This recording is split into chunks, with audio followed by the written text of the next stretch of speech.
Hey everyone, welcome back and happy Wednesday.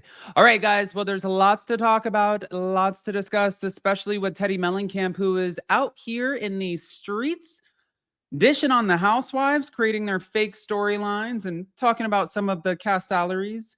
Also, she talked about why she wouldn't return to the Real Housewives of Beverly Hills, which I thought was pretty interesting. Yeah. Even though it's really not your choice, but also, and I understand, and I get a lot of shit for this, but I understand, and I wish her all of the healing energy, all of the like the good energy. Nobody wants to be sick, and I hate that for her and her family. And I think she's a great podcast host. I just never wanted to see her back on Real Housewives of Beverly Hills. But we'll get into all of it and everything that she's spilling. Smash the like button, show some love. If you're not subscribed to Up and Adam channel 2, go ahead and take care of that. And let's go.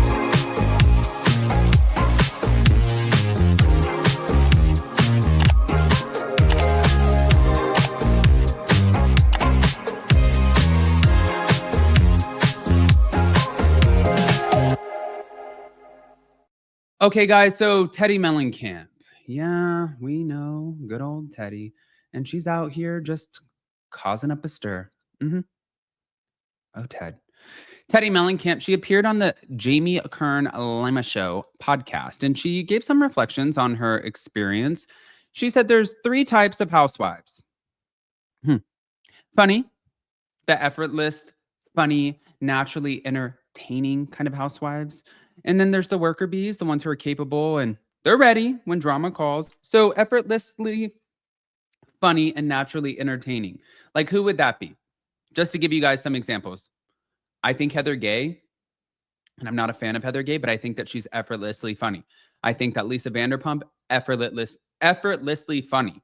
And then when they say worker bees, like the ones who show up, they understand the assignment. That's more of like a Lisa Rinna and a Bethany Frankel. Bethany Frankel has opened up about this a few times where she said, I got paid more than all of these women, and there would be like a 4-day trip.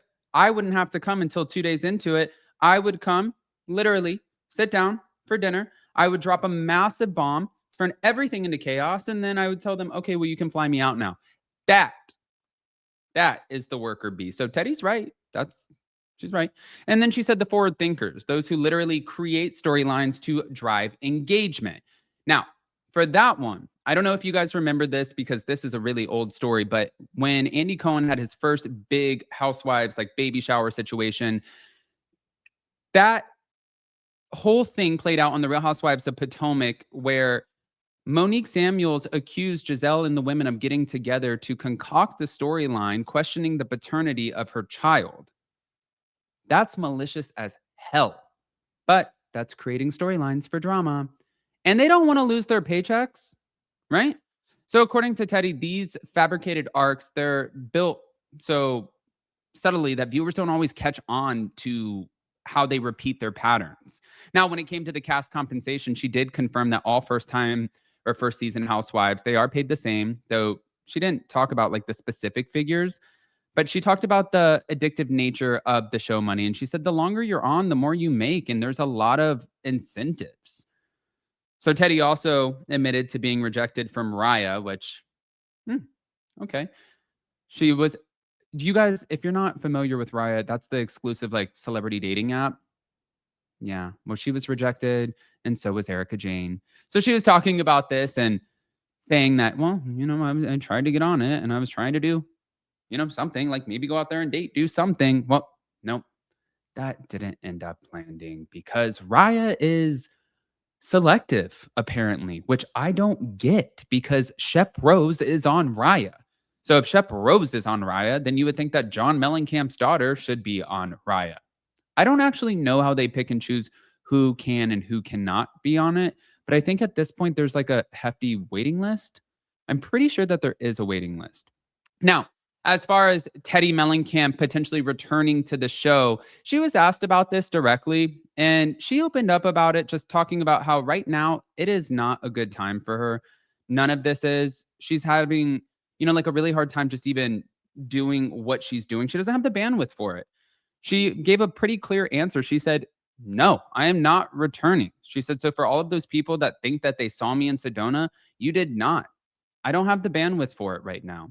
And I'm somebody who likes to do something when, I can give it my all. And if I can't give it my all, then I don't want to do it.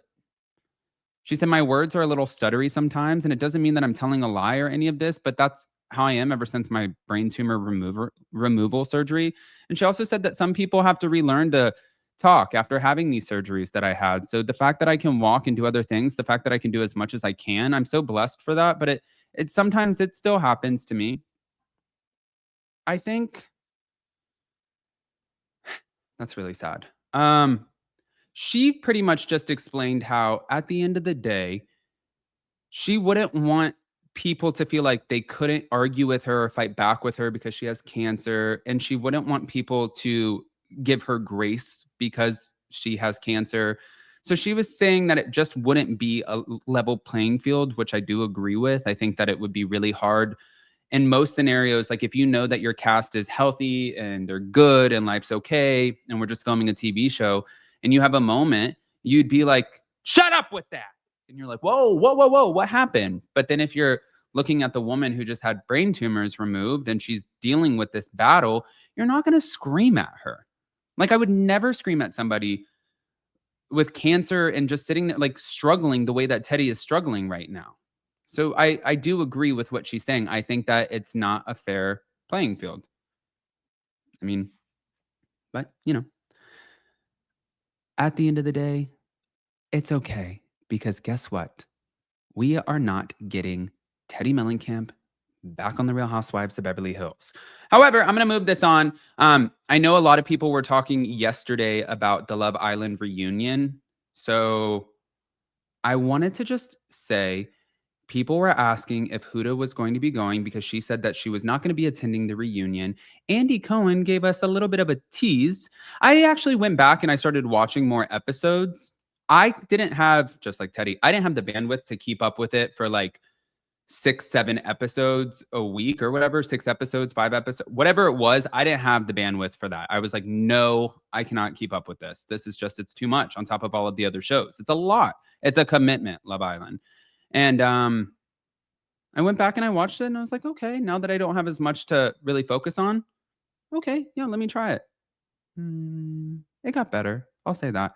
But this is what Andy had to say. So let me go ahead and share that screen. Thank you. Andy Cohen. Guys, Love Island reunions are no joke. We are on dinner break. It is Jesus. 9:45. We're going back in there soon. This reunion, it's good. And everybody's here. And I'm having so much fun with Ariana. She's amazing. And you know what? I like hosting a reunion with her. It's really fun. So anyway, Daddy needs some coffee or something. Oh, my daddy needs some coffee. Guys. Okay. Daddy needs some coffee or something. All right. I want to hear what you guys think about all of it and more. Pop off in the comment section. If you're not subscribed, get subscribed. What do you think about Andy Cohen and the whole Love Island reunion? Honestly, I think that Ariana could have hosted that by herself, but I do like that they added another dynamic. But there's not a chance. Like when I see Andy Cohen and he does Watch What Happens Live with like Below Deck crew members and stuff, he's so not interested. And it's almost like it seems like he doesn't watch the shows. So I have no clue how he was able to watch all of Love Island. I feel like that's, I don't know. Smash the like button, show some love. And also, do you think that he watched all of the episodes? Give me a break.